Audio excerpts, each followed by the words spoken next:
Hey, thank you so much for everybody who is joining this. I have a very, very interesting guest with us, Mr. Vikas here. Amazing personality. But something which he recently said to me was really provocating. So, Vikas, why don't you share what you were saying? Okay. So, what Santosh I was saying to you, in fact, not you, I was saying to many others, is I think design is going to be the next engineering. Now, what does it mean? It means, I think you and I, we both have seen late 80s and early 90s, everywhere we started seeing these engineering colleges started coming up, right? And today what we see, we are here in Bangalore, right? We see here that यदि आप 10 पत्थर मारोगे ना तो वो 9 एक engineer पे गिरेंगे actually, right? Yeah, that's what is happening. Correct. Smaller stones, I'm sure. So Yeah, exactly. Smaller stones, right? Yeah. But now, what is happening over a period of time, right? Most of this what and how the solutions and this is done, that's changing very fast actually, right? Yeah. And if you really see since 2011 what has happened, and let me just focus on software, right? Because we are in Bangalore. Predominantly all the people who were doing testing, and those were like around 33% of people, right? They started moving towards something called shift left. They started moving. And shift left was, chalo yaar, ab testing nahi karni hai, we will be now doing development. Why? Because there is a requirement of automation. There is a requirement of the things which are happening very regularly. We are not going to do manual actually, right? So they all started, more of developers. And we all are knowing about that since last 1.5 year. I think probably 80% of work could be done by AI actually, right? There are a lot of AI tools. Correct. So what's happening? There is definitely a movement from here to there, which means, now I really wanted to understand about who. I really wanted to understand about why, rather what. Because for a good period of more than 20 plus years, we were mostly focused on services and what. Correct. We were not focusing on who and why. Correct. Now our economy do basically give us enormous amount of possibilities. So I'm sure there is a lot of who, why, and that's one of the reasons you are seeing so many design schools coming up actually, right? 100%. Fascinating. That's so true. I mean, you see all these design schools are coming, and the thing which is there's always, in HR education, we always say, what's next? So, but before we get to the future, I'm sure that you were always curious like this from the start. So a little bit like, how did this all start? Where did this journey start for you? So Santosh, I started my work with an R&D setup. I think you definitely know, I think most of yours might not know about Polaroid, right? Polaroid was one of a company which has highest patent at that moment, right? And I was in their R&D setup. I worked good 3.5 years. Predominantly what I was doing solutioning, right? But never I was focused towards who and why. And one sudden day, as you smiled, right, or laughed actually, right, Polaroid got bankrupt, and I was there at that moment. I've been paid very highly at that moment. And from there, I thought, let's move further, and I moved towards consulting. And in consulting, what happened, I joined a very large consulting firm. I would like to avoid that name because that company is still there, right? And with that particular organization, I have been sent to Zurich. I was there, and that was a very large design program which should be executed from India, and we were executing from India. And then what happened, for good 6 to 7 months, this was getting executed here, but someone who need to understand about why and who were more Germans, predominantly Swiss Germans, and sitting there. Now somehow after a year, when we started executing and started delivering, it was a big flop. And such a big flop that the organization had to pay 4 million Swiss francs as a penalty. And that's when I realized, you know what we are doing? We are actually focusing only on what part actually. Most of our side of engineers, right? They are more focused towards what? They are more focused about, you know what, this is to be solved like that. But they're not thinking about this is for them and who they are, what's their persona, what exactly they are looking for. Because somewhere what they are looking for may not be even in the requirements actually, right? And that's something which really changed my life. And that's the moment. It's in 2006, right? And I said that, you know, I will be more focused towards product thinking, right? I had to quit. If I would not have quit, they would have thrown me off, of course, actually. Right? I'm sure it was not that way, but it's so fascinating. And I mean, look at how those 18 years have gone over through that time, right? But coming to that, this is very interesting. I mean, I would really like to probe as to how you landed on that insight. But just curious still, since you mentioned about Swiss Germans, you had an extensive Europe experience. You also had a US experience. Share a bit of that journey for you. And also, like, when did this design thing start evolving to you in that? And what differences did you notice across these regions, if any? I think if we really talk about design, it's totally to do with the culture. It's totally to do with respect to what kind of a sense they have. And when we really talk about sense, it depends upon, right, how much space they have, how much time they have. Right now, think about if you are moving in Europe, right, and you are in a queue. So you will remain in a queue actually, right? Which it means your hand is not like that, right? And if you go back here in Asia, right, and let's talk about India, our hands are like this, if you think about that, right? Which means if you really see a design sense of Europe has a lot of time, right? There's a lot of clarity, right? It doesn't mean India doesn't have a design sense. India has its own amazing chaos. And that chaos also brings a design actually, right? Okay, now let's talk about North America specifically, since I have also traveled there. Now that's a place which is very commercial, right? And design has a business there actually, right? The angle of design is having a business, very commercial angle, right, altogether. What I really wanted to, you know, sum it up is when I think about a design, I think about a design which should be a global design, right? A global design which should have a concept, business sense, and a business all together actually, right? Yeah. And I think that's something which will be the future. And I mean, I might probably, you know, let you know why this is actually important for all the careers. We are not only talking about designers, Santosh. We are talking about consultants. What consultants are doing actually right today? Now, they go identify a problem. You cannot identify a problem unless until you know who are the person, right? What's an environment, right? If they really identify a problem, then they may solve it with multiple options. That's what design thinking is. So definitely that angle is there. Let's go move towards, if we are talking about, you know, communication designers, right, altogether, right? What they do, there are different ways how they interpret, right?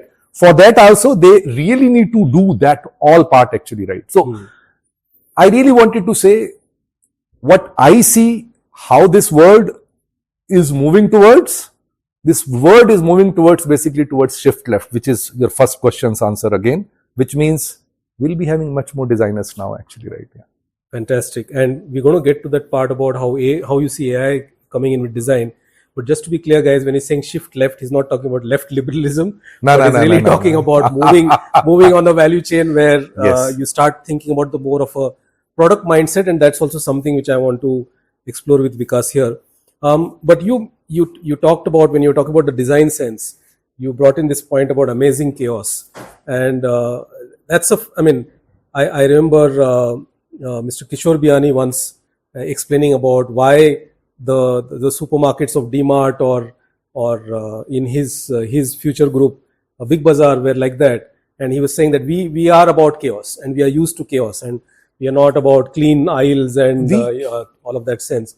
So talk a little bit about India and design sense since you started off that topic. So when we really think about India and design sense, right, we do have a really vast culture, right? If you really see, our languages are very different. In fact, few kilometers we have different dialects of the same language actually, right? Yeah. We have different clothings. We do have a different financial aspects also, right? If you really see them, right? So we are extremely vast with respect to culture, which means there is a possibilities and options much more around us, right? On top of that, now this chaos helps also because this chaos creates a constraint. And whenever there is a constraint, there is a possibility of an option, right? Which you might not think that already develop or happen actually, right?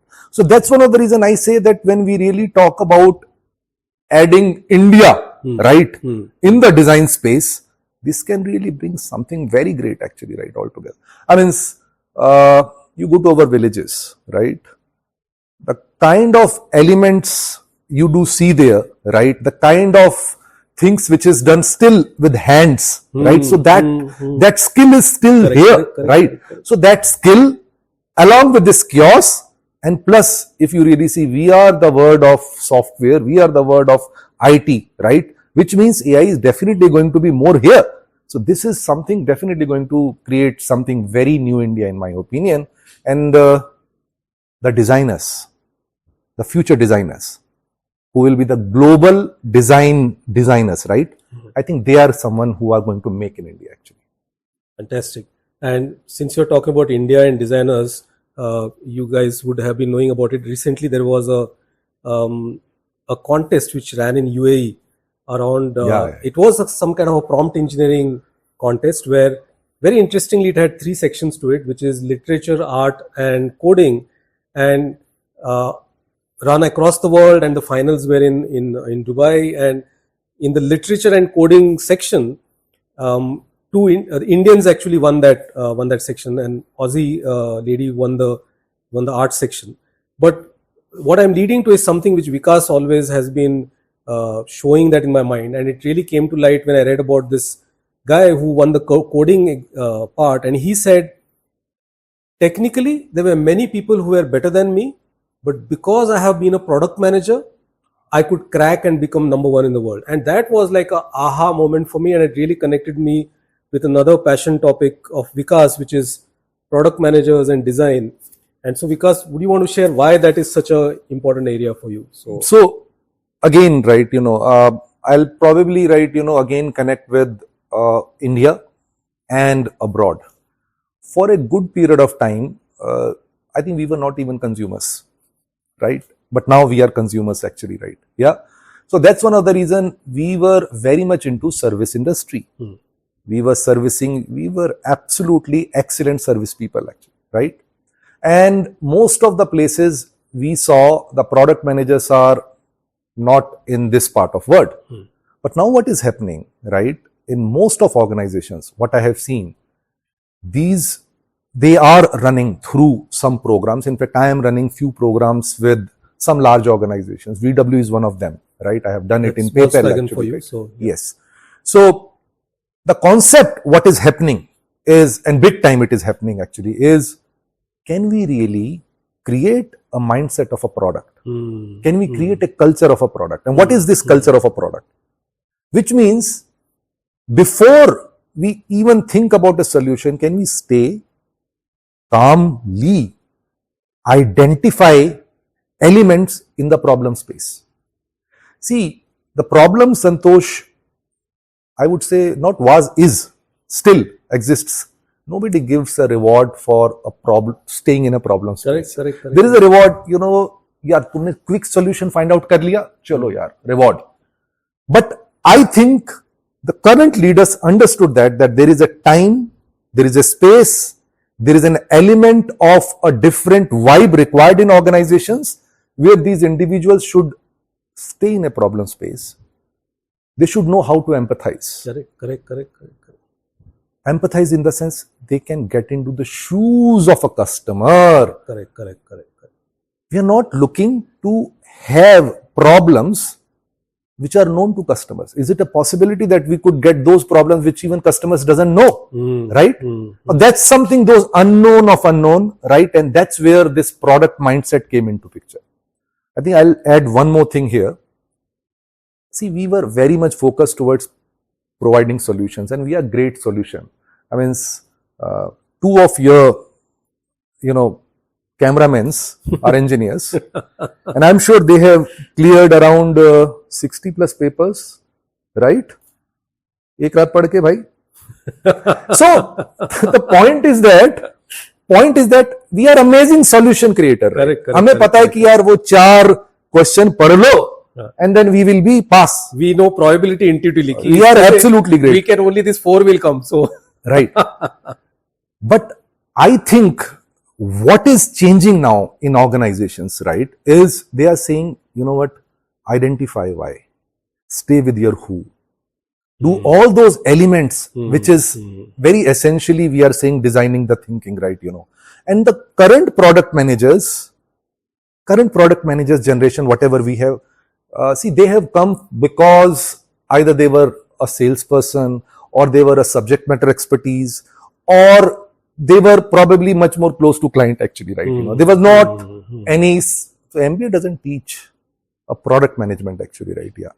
So the skill which is required for these product managers are they a better facilitators, collaborators, people who could make unbiased views and biased views to get marriage and get that. So that's happening. I can tell you that I'm very passionate about that, and I'm very happy. Indian industry is also now very passionate about that. That's one of the hottest skill happening in organizations. 100%.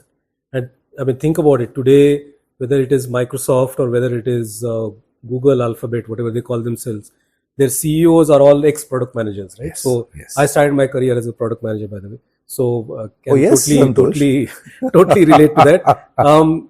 As we are drawing to a close, just your, it will be interesting to hear your views. And by the way, when you were speaking, it reminded of this gentleman. I've been trying to remember his name. He's from Israel. His first $1 billion unicorn was a company called Waze, which as a good Maharashtrian, I first read it as Waze.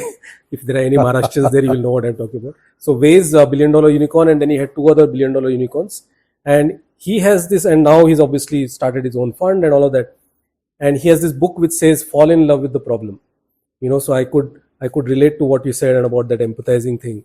So just your thoughts on design plus AI. I know that's going to be things that we're going to talk further, but just as a kind of a teaser about why you feel this two things should come together, and where do you see its future? So, see, when we really think about designers, right, now they are a creative people. They are curious people. They are people who wanted to stay in a problem space, right? They are someone who really like to empathize actually. So this empathy thing, right, this thing will still remain very human. I still feel so. I still feel, when we are talking about generative AI, it's not general AI yet, right? 100%. Okay. But when we really think about the kind of quantitative, qualitative analysis, when we really think about ideation, when we think about, making sure optimization of solutions, right?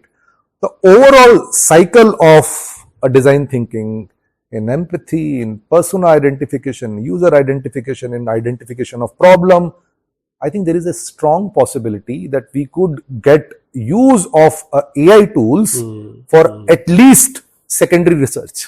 I'm not talking about primary research. Now that secondary research can actually give us a vast data and some specifics, right? So I would say that the future designers will have a multiple assistants, and these multiple assistants in each, area of a design as you go, right, will help designers to really create much better, design solutions, right, altogether. And I mean, I'll give. I think I have spoken earlier to you. We are in Bangalore, and when we really go to Church Street, and I do see great design stickers and designers doing it right. That's amazing actually, right? I mean, I do understand हाथ से करके बहुत मजा आता है, but you cannot scale, right? So you need to scale. You need to bring scale in that, and that will only be with generative AI actually. So the future of designers would be someone who is a friend of an AI. So there are two things which is going to happen, Santosh. Creator of AI and user of AI. Correct. And in my personal opinion, these designers would be somewhere in middle of that actually, right? Who are creator and user of both. And that's one of the reasons it's the strongest, skill which will remain in future actually. Fantastic. And we are going to talk more about this going forward, not today. But so as a parting question, something which every Indian household always asks, and which is primarily something which education always asks, which is what's next? So what's next which is coming up? What do you see coming up ahead, which if you, maybe it will be a good bridge for us into the next conversation which is coming ahead. So I think it is very difficult word which I am going to say, right? Which is easy to hear, difficult to do. Unlearning. Now, unlearning would be a skill, and somehow I probably see that there will be metrics associated with that. There will be some, some consultants are going to work and they are going to measure on that part. How to do unlearning? That's a topic. That's a topic we all need to be aware of it, 100%. right? That's a topic.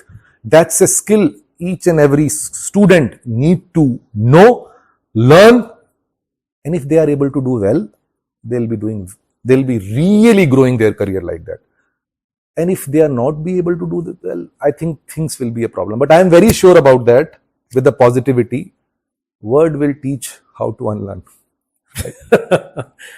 If you don't learn it yourself, the world will make it. So that's a fantastic point to really end with, and it reminds me of a Zen story where a disciple comes to his Zen master and has, master, this is not happening, that is not happening, and he says, would you like to have some tea?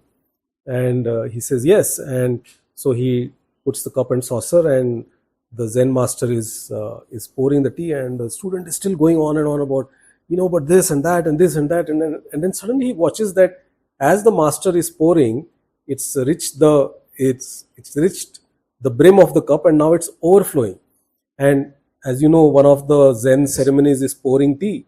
So he's kind of shocked, and suddenly he stops and he's like, what is the master doing? Because how can he allow an overflow of a cup? And he says, Master, stop. What are you doing? And then the Zen master says to him, he says, my dear student, whatever that technical word is, he says, my dear student, your mind is like this cup. It's overflowing. You need to empty it before you can get to what the real truth is. So when you said unlearning, it really drawn that thing to me. So first of all, thank you so much for all of you out there who's taken the time to listen to this. We really respect your attention. And if you feel this is of value for you and for people whom you know or friends like you, do share it across. Thank you so much, Vikas, for taking your time out for this. And thank you very much. Thank you.